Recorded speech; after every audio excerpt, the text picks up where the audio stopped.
바다에 큰 놀이 일어나 배가 물결에 덮이게 되었을 때 예수께서는 주무시는지라. 그 제자들이 나와 깨우며 이르되 주여 구원하소서 우리가 죽겠나이다.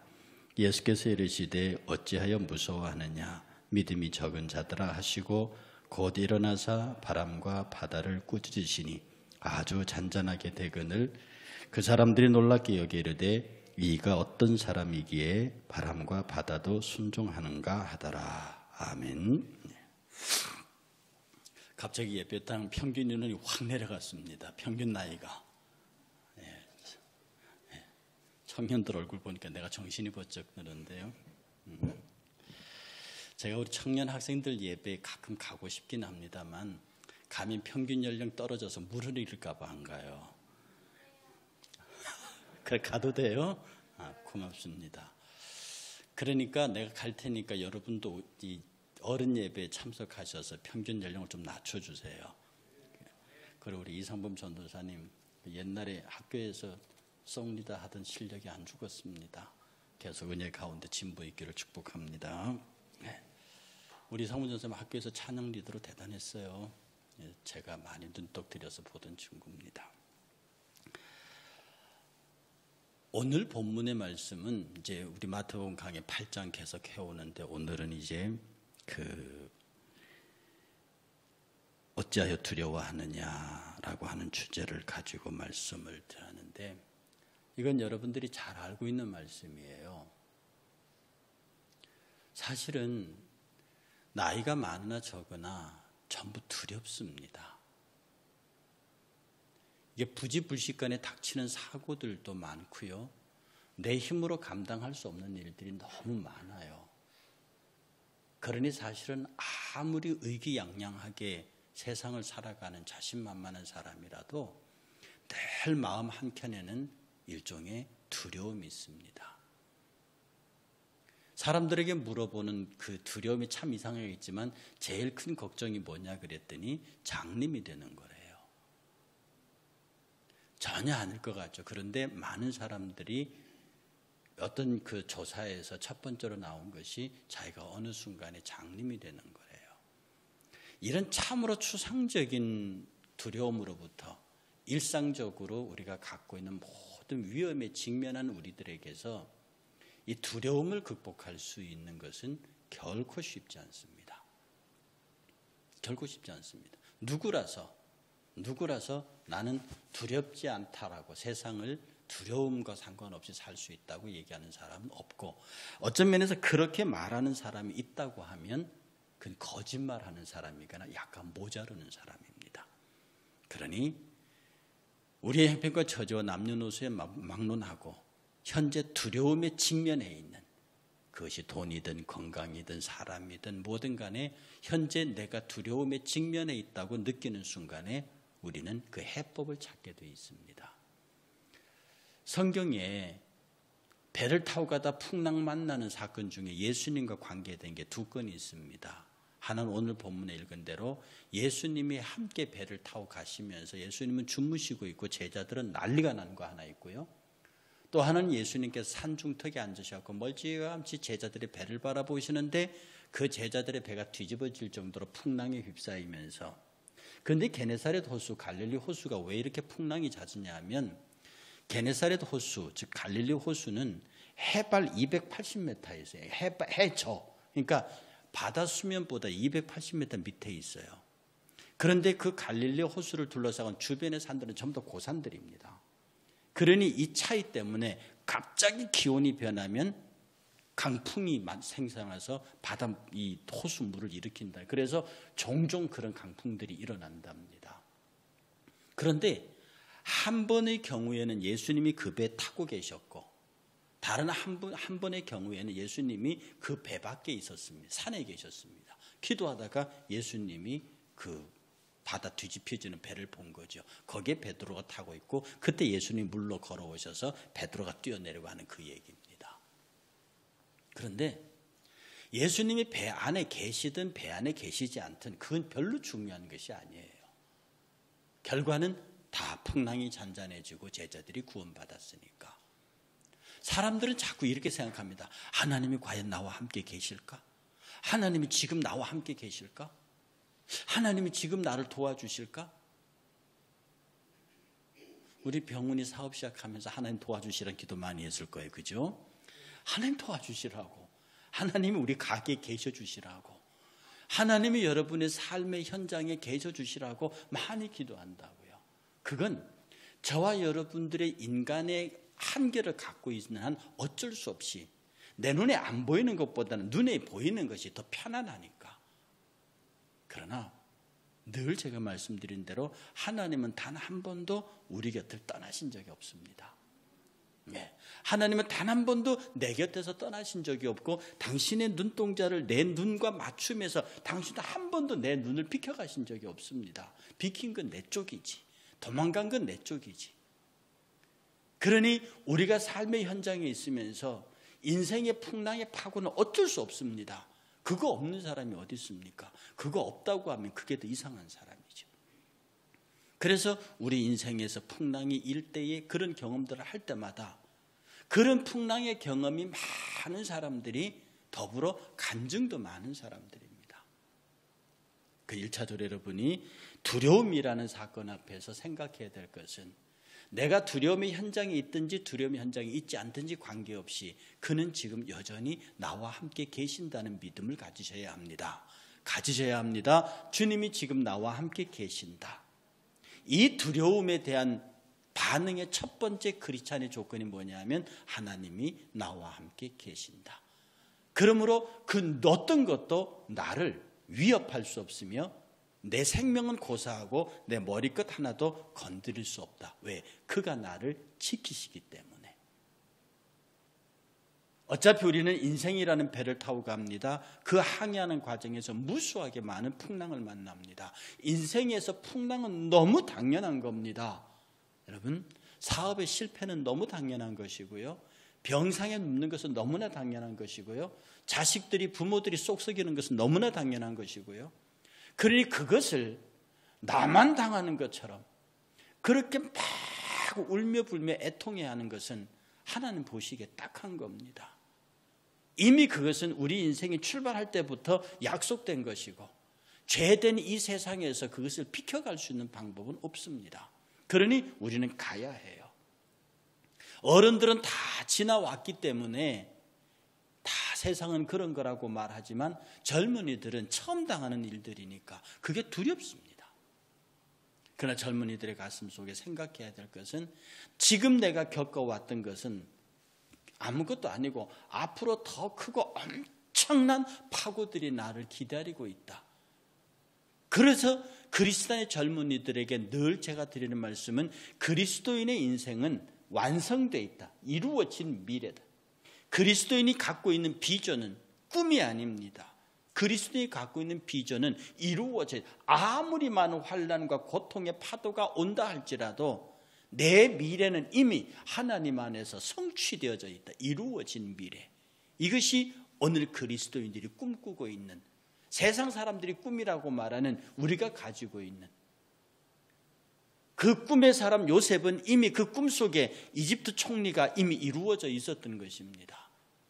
그러므로 여러분들이 신앙 안에서 딱 서서 내가 하나님 앞에 기도하는 비전의 사람으로 살면 이놈이 여러분의 인생의 미래는 완성되어 있습니다. 누가 이루신다? 그가 이루신다.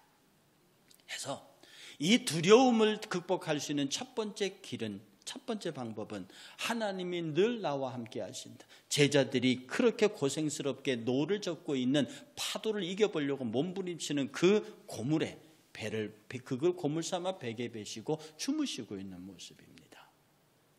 그러니 주님께서 나와 함께 하시는 한 내가 그 옆에 계신다고 느끼든 안 느끼든 그는 늘 여전히 불꽃 같은 눈동자로 나를 지키신다고 하는 의식을 갖고 있는 한 나는 평안할 수 있습니다.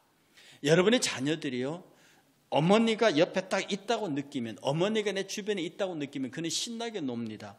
그런 경험 많으시잖아요. 여러분 애들 막 노는데 갑자기 딱 숨어 보십시오. 그 아이가 어떻게 하는가. 갑자기 눈이 굵어지더니 사방을 두리번거다 그냥 울어버립니다. 엄마 어디 갔냐고. 어쩌면 우리가 하나님 두렵습니다 이렇게 말하는 순간에 마치 하나님이 숨어버린 것처럼 느끼는 거예요. 하나님은 숨으시진 않습니다.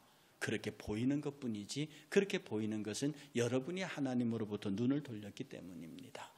약속드리거니와 확신하거니와 어떤 경우에도 여러분의 인생에서 하나님은 단 한 번도 당신의 눈길을 돌리신 적이 없습니다.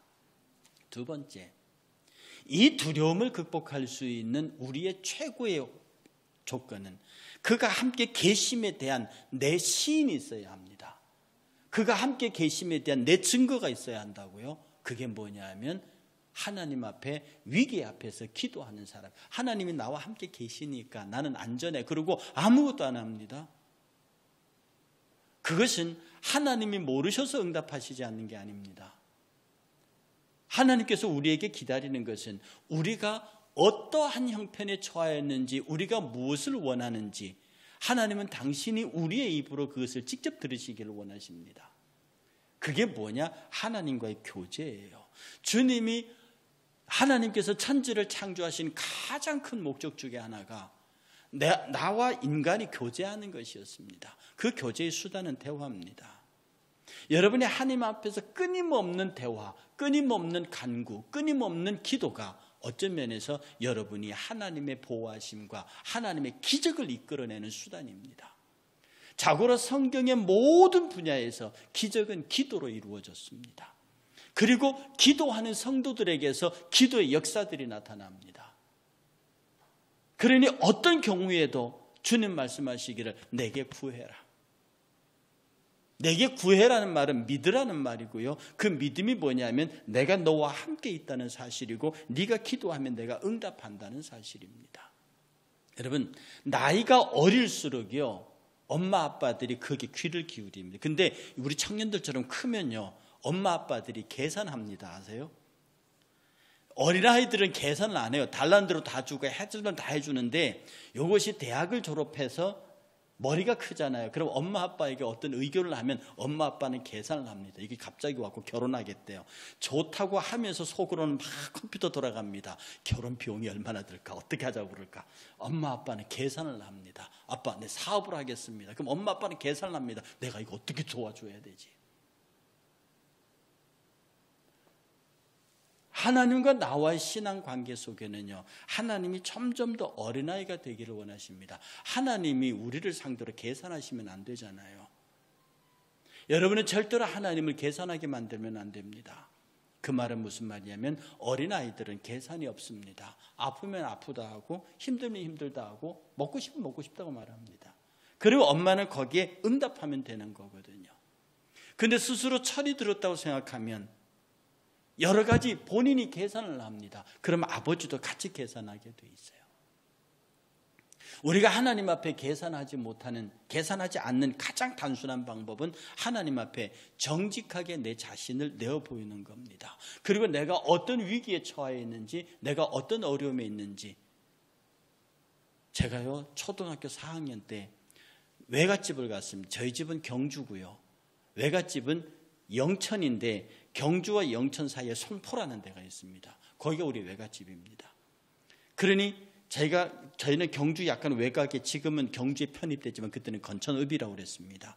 거기서 버스를 타고 가는데 제가 출발을 9시에 했습니다. 그때 금음날이었습니다. 하는데 차 안에서 깜빡 졸다가 외삼촌 댁을 지났어요. 그래서 차장 누나한테 난 내려야 된다 그러니까 이 차장 누나가 거기가 내리면 첩첩 산중인 걸 차장 누나는 알잖아요.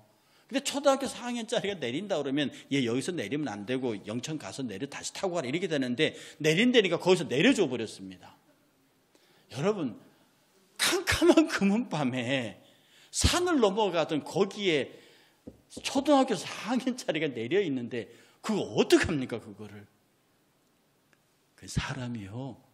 아무리 어리더라도 단순하니까 어린애니까 단순한 기도가 나옵니다. 하나님 외삼촌 집에 가야 돼요. 외삼촌 집에 가야 돼요. 그 깜깜한 밤중에 산중턱에서 외삼촌 집 가야 된다고 하나님 외삼촌 집 가야 돼요. 외삼촌 집 가야 돼요. 그 어린아이가 그렇게 기도하는데 저 앞에서 탈탈탈탈탈하는 경운기가 한 대 옵니다. 그래서 오길래 그냥 세워주니까 경운기 아저씨가 농부니까 놀래가지고 갑자기 오밤중에 10시가 다 돼가지고 어떤 꼬마가 나타나서 경운기를 세우니까 그 아저씨가 얼마나 놀랬겠습니까? 그러니까 보더니 너 뭐냐 그러더라고요. 그래서 저 외삼촌 집 가야 되는데 제가 잘못 내려서 지금 여기서 어떡할 줄 몰라요. 경상도 말로 할까요? 아이씨요, 나 지금 외삼촌 집에 가야 되는데 웃자면 줬는겨. 큰일 나십니다. 나 좀 어떻게 해주이소. 이러니까 할머니가 아저씨가 가만히 보더니 네 외삼촌 집이 어디냐? 그래 제가 그랬습니다. 유하동에 갑자기 우리 외삼촌 이름 잊어버렸다. 예, 유하동에 김모씨입니다. 그랬어요. 갑자기 이상하다. 외삼촌 이름이 기억이 안 나냐? 그랬더니 그 양반이 날 쳐다보더니 가. 그러니까 가가 경상말 가가 그 말 알죠? 가가. 가가 내 밑에 산다 그러더라고요. 그 경운기 아저씨가요, 우리 외삼촌 바로 윗집에 사는 사람이었어요. 타라. 그리고 그 경운기를 털털털 타고 돌아서 외삼촌 집에 갔습니다. 여러분 그걸 우연이라고 하시겠습니까? 우연이라고 우기신다면 어쩔 수 없어요. 그런데 그것은요, 어린아이가 하나님, 그러니까 그때의 경험이요, 지금까지 제가 하나님 앞에서 기도할 때에 그 기억을, 내가 어떤 어려움이 있었고 위기가 있을 때마다 내가 기도하면 응답하신다는 그 증거가 그것으로 내 뒤를 바치고 있는 거예요. 그 외삼촌 집을 데려가기 위해서 내가 그곳에 이미 내리실 줄 아시고 하나님께서 이 트랙 탄다를 준비하신 거거든요. 이런 믿음을 가지고 저와 여러분들이 위기에 사는 그런 사람에게서 위기가 어떻게 느껴지십니까? 어떤 위기가 있다. 하나님이 나를 어떻게 해결하시는가 볼 기회다. 그렇게 생각이 안 드십니까? 위기를 만나면 내가 여기에서 어떤 하나님의 영광을 볼까? 사람들은 다 뒤집어 쓰고 염려해야 될 그런 어려움을 당했을 때 하나님이 이를 어떻게 풀어가시는가 보자.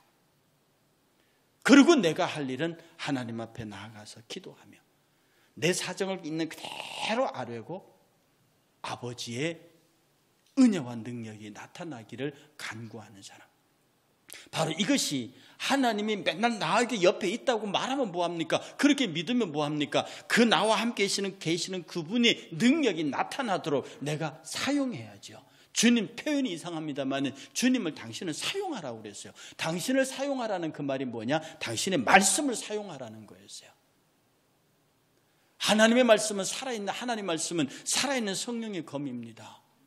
이 말씀이 살아서 움직이도록 우리는 써야 하는 거예요. 이 성령께서 말씀을 가지고 나를 통해 일하게 하실 수 있는 방법은 딱 하나밖에 없습니다. 성령이 내 안에 계셔요. 그분이 일하시기를 원하신다고요. 나를 통해서 일하시기를 원하세요. 근데 그 성령이 움직이게 하는 가장 유일하고도 효과적인 방법이 내가 성령께 부탁하는 겁니다. 성령이여 나를 사용하소서. 성령이여 나를 통해 역사하소서. 성령이여 나를 통하여 말씀의 능력을 나타내소서. 그렇게 성령께 내 자신을 부탁하며 이 문제의 해결을 의탁하는 겁니다. 그 순간에 주의 말씀이 움직입니다. 그 말씀을 부여잡은 하나님의 영이 움직이고 그 말씀의 명을 받은 천사들이 움직입니다. 여러분의 기도가 하늘의 천군을 움직일 수 있습니다. 그러니 세상이 여러분을 못 당하는 겁니다. 세상이 기도하는 사람을 당할 수 없는 게 우리가 기도하는 순간에 우리 주변에 나를 지키는 천사들이 긴장합니다. 제가 몇 번 드렸던 말씀이죠. 여러분이 눈물을 우는 순간에 여러분의 눈물방울을 새는 것이 여러분의 천사들입니다. 여러분이 하나님 앞에 우는 순간에 그 눈물방울을 새는 것이 여러분을 지키는 천사들이요. 여러분의 가슴을 찢는 그 순간에 그 찢는 가슴 속을 들여다보시는 이가 성령이십니다. 그러니 당신의 사랑하는 자녀가, 당신의 아들이 울고 있는데, 당신의 아들이 가슴을 찢고 있는데 항차 육신의 부모라도 그 꼴을 보지 못하겠거늘 영의 아버지가 그 모습을 보고 가만히 계시느냐는 겁니다. 그러니 여러분 스스로 돌이켜야 합니다.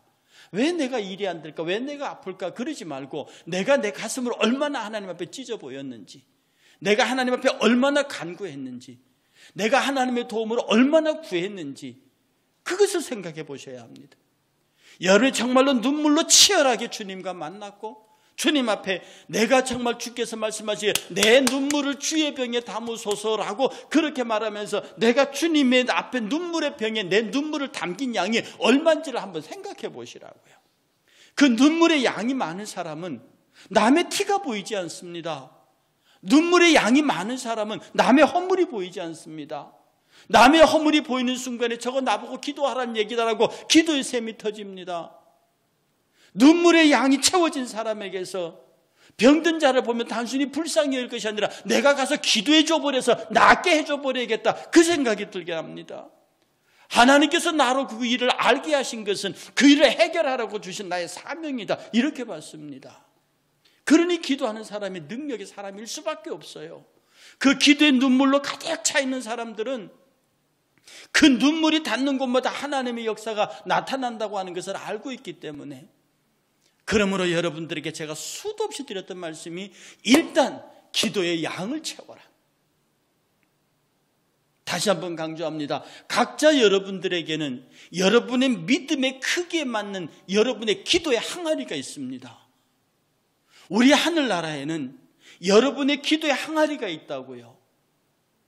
그 크기가 각자에 따라마다 다 다릅니다. 그리고 그 크기는 변합니다. 그 기도의 항아리에, 기도의 병에 여러분의 눈물의 기도가 차서 그 기도 양이 넘치는 순간부터 여러분, 기독교의 기적은요, 여러분의 개인의 기적은요, 막 기도하고 간구하기 때문에 나타나는 것도 하지만 여러분의 일상생활 속에서 그게 그냥 그대로 나타납니다. 왜요? 여러분의 기도가 이미 양을 넘쳐서 그것을 채우고 그 기도가 밑으로 마치 용암이 터져서 흘러내려가는 것처럼 흐르고 내려가기 있기 때문에 그 용암이 닿는 곳마다 다 타고 녹아져요. 여러분의 눈물의 기도 양이, 여러분의 기도 양이 넘쳐서 그 기도가 흘러가는 길에 부딪히는 모든 여러분을 대적하는 악한 요소들이 그냥 타서 쓰러진다니까요. 그 길을 천사가 있던다니까. 이것을 경험한 사람과 경험하지 못한 사람의 신앙 고백의 구조가 다릅니다. 여러분, 기도로 여리고를 무너뜨려 본 적이 있습니까? 기도로 홍해를 갈라본 적이 있습니까? 기도로 죽어본 사람을 살려본 적이 있습니까? 그 말합니다. 그거는 예수님이 하는 거고 모세가 하는 거고 그런 사람들이 하는 거 어떻게 내가 합니까? 예수께서 말씀하시기 너희가 나보다 더 큰 일을 행한다고 그랬습니다. 왜 그 말씀은 여러분에게 사실로 안 받아들여집니까? 그러니 하나님이 나와 함께 계시다고 하는 분명한 사실 앞에 주여 일어나 나를 구원하소서, 이 제자들이 주여 나를 살려다 우리가 죽게 된 것을 안 돌아보십니까? 그 간절한 기도가요, 주무시는 주님을 깨우시는 겁니다. 주님이 주무신다고 그걸 모르시는 분이 아니죠. 주님이 이 말씀하기 바로 앞에서 뭐라고 말했냐? 어떤 청년에서 내가 당신을 따르겠습니다 라고 말할 때 나는 머리 둘 곳도 없어. 새도 짐승도 자기 집이 있고 굴이 있는데 나는 내 머리 둘 곳도 없어. 그 흔들리지 않은 육지에서 머리 둘 곳이 없는 그 주께서 복음 전하시고 배를 타고 가시면서 그 흔들리는 뱃속에 고물에 머리를 대고 주무십니다. 그 육신이 피곤하시다는 거죠. 그렇게 누워 계신 주님께서 이 제자들이 장하고 있는 모양을 모르고 계시는 게 아니지 않습니까? 주님은 그들이 주님이 함께 계시니까 이번에 절대로 어떤 일을 당하지 않아 라고 그들이 태어나기를 기다리셨을 겁니다. 아마 그랬으면 주님이 극도로 칭찬했을 겁니다. 주님이 함께 계시니까 이 배는 절대로 엎어지지 않는다. 그러나 지나서 이 어부들입니다. 예수의 제자 거의 다 어부들이에요. 그 정도 풍랑과 파도를 한두 번 받겠습니까? 그런데 예수께서 우리가 죽게 된 것을 안 돌아보십니까? 라고 하는 걸 보면 어부조차도 감당할 수 없는 큰 파도였습니다. 여러분, 저와 삶 속에서요, 주님이 함께 계시니까 괜찮아요, 이렇게 느낄 수 있는 위험은 그런 것도 있습니다. 여러분 생각에 대단하지 않는 것, 이건 내 신앙으로 충분히 감당할 수 있는 것, 이런 것들, 그런 것들은 여러분 그럴 수 있습니다. 주님이 나와 함께 하시니까 네가 해결할 수 있어. 그런데 여러분의 경험과 여러분의 실력으로 감당할 수 없는 파고들이 있어요.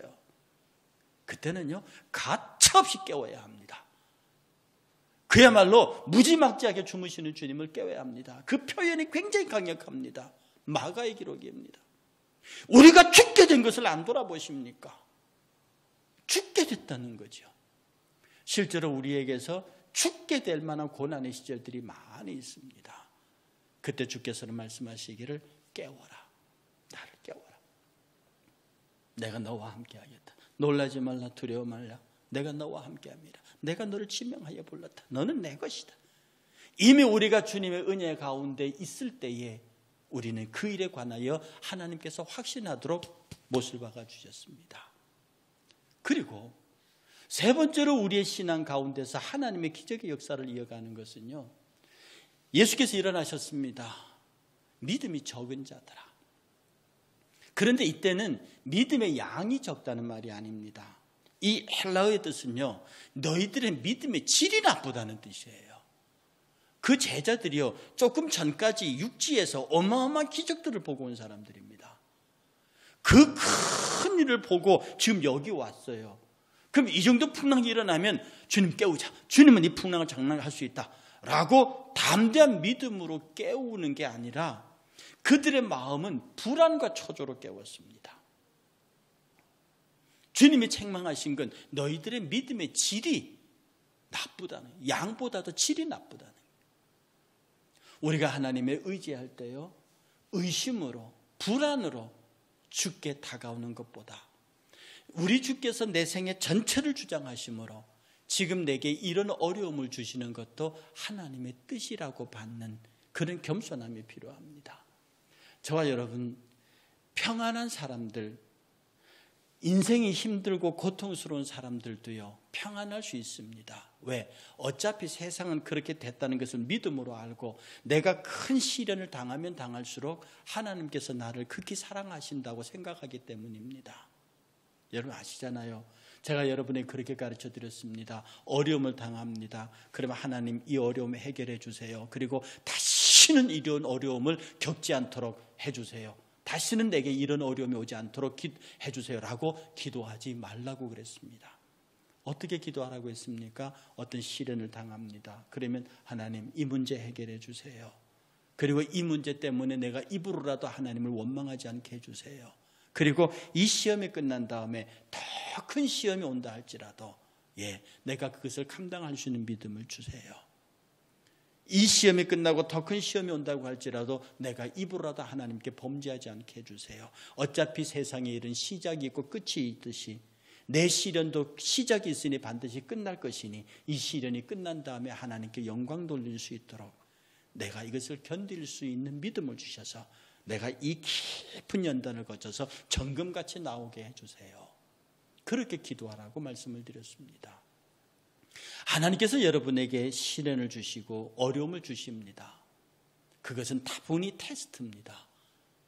우리가 인생을 살면서 큰 노을이 일어납니다. 큰 물결이 일어납니다.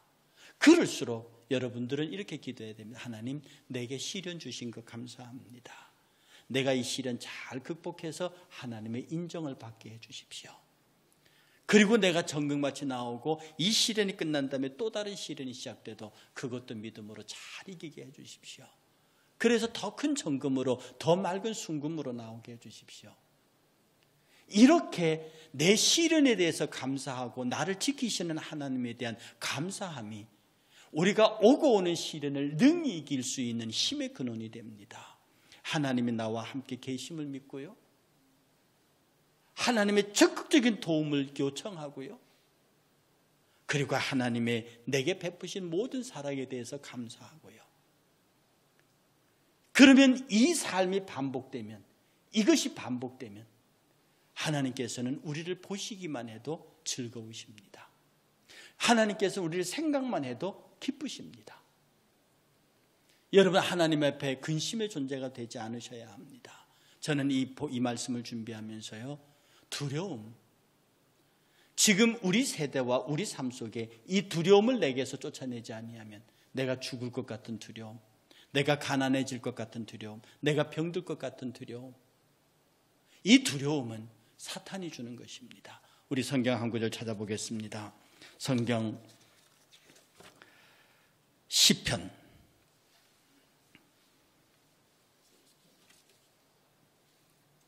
시편 107편, 시편 107편 25절에서 30절 함께 찾아서 함께 봉독합니다. 시편 107편 25절부터 30절 봉독합니다. 여호와께서 명령하신즉 광풍이 일어나 바다 물결을 일으키는도다. 그들이 하늘로 솟구쳤다가 깊은 곳으로 내려가나니 그 위험 때문에 그들의 영혼이 녹는도다. 그들이 이리저리 구르며 취한 자같이 비틀거리니 그들의 모든 지각이 혼돈 속에 빠지는도다. 이에 그들이 그들의 고통 때문에 여호와께 부르짖으매 그가 그들의 고통에서 그들을 인도하여 내시고 광풍을 고요하게 하사 물결도 잔잔하게 하시는도다. 그들이 평온함으로 말미암아 기뻐하는 중에 여호와께서 그들이 바라보는 항구로 인도하시는도다. 우리 인생에 일어나는 모든 파도는 하나님이 계획하신 겁니다. 그러니 여러분 병든 것도 감사하십시오. 그리고 그 병을 이겨낼 수 있는 하나님의 치료를 구하십시오. 여러분의 어려운 가운데 힘든 가운데는 모든 것들에 대하여 나를 사랑하시는 하나님의 은혜로 생각하고 두려움을 이겨내십시오. 여러분이 당하고 있는 환난과 고통과 어려움을 두려움에 직면하는 순간 여러분의 길은 사망의 길로 갑니다. 그러나 그 두려움을 맞서서 내가 하나님 앞에 서는 순간 여러분은 진실한 승리자가 됩니다. 성경 찾습니다. 요한일서 4장 16절. 요한일서 4장 16절, 16절에서부터 18절 함께 봉독합니다. 하나님이 우리를 사랑하시는 사랑을 우리가 알고 믿었노니 하나님은 사랑이시라. 사랑 안에 거하는 자는 하나님 안에 거하고 하나님도 그 안에 거하시느니라. 17절. 이로써 사랑이 우리에게 온전히 이루어진 것은 우리로 심판날의 담대함을 가지게 하려 함이니 주께서 그러하심과 같이 우리도 이 세상에서 그러하니라. 사랑 안에 두려움이 없고 온전한 사랑이 두려움을 내어 쫓나니 두려움에는 형벌이 있음이라. 두려워하는 자는 사랑 안에서 온전히 이루지 못하느니라. 여러분이 하나님께 받을 형벌이 없어요. 여러분이 하나님께 받을 형벌이 없다고요. 그 형벌을 예수께서 대신해서 받으셨어요. 내가 받을 형벌은 예수께서 다 받으셨습니다. 그러니 내가 하나님 앞에서 두려워할 이유가 없다고요.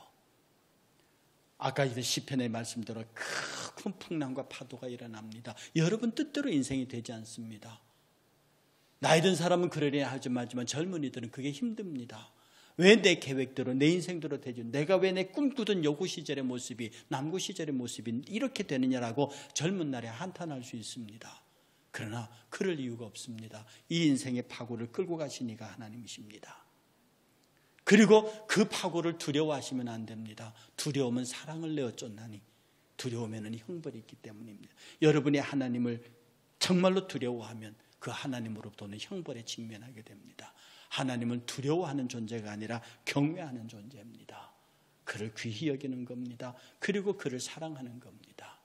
여러분, 하나님이 늘 나와 함께 계시다는 것, 위기 속에 있을 때마다 내가 주를 깨워야 한다는 것, 주를 깨우는 그 주님 앞에 늘 감사하며 그를 사랑해야 한다고 하는, 하나님께서 내게 베푸신 작은 것에 대해서도 감사해야 한다는 사랑의 마음, 이것이 나와 여러분의 생애를 채우고 있을 때 어떤 풍랑도 걱정하지 않으셔도 됩니다. 그건 주의 장중에 있습니다. 여러분이 세상 말로 피눈물을 흘리는 고통을 경험한다 할지라도 그조차도 감사할 수 있습니다. 그 고통의 파고를 넘어가는 순간에 거기에 비례하는 어마어마한 하나님의 축복이 기다리고 있기 때문입니다. 문제는 우리가 그 파고를 얼마나 신앙적으로, 얼마나 믿음으로, 얼마나 담대하게 넘느냐 하는 것입니다. 찬양팀 앞으로 나오시고요. 우리 함께 기도하겠습니다. 함께 통성으로 기도하는데, 하나님 나를 도와주세요. 내가 정말로 예수 그리스도의 은혜 안에서 나와 함께 계심을 믿고 내가 위기 속에서 늘 하나님께 기도하고 내 위기를 늘 극복하게 하시고 승리하게 하시는 그 주님께 감사하게 하옵소서. 이 삶이 우리 전체를 지배할 수 있게 하옵소서. 함께 통성으로 기도하겠습니다.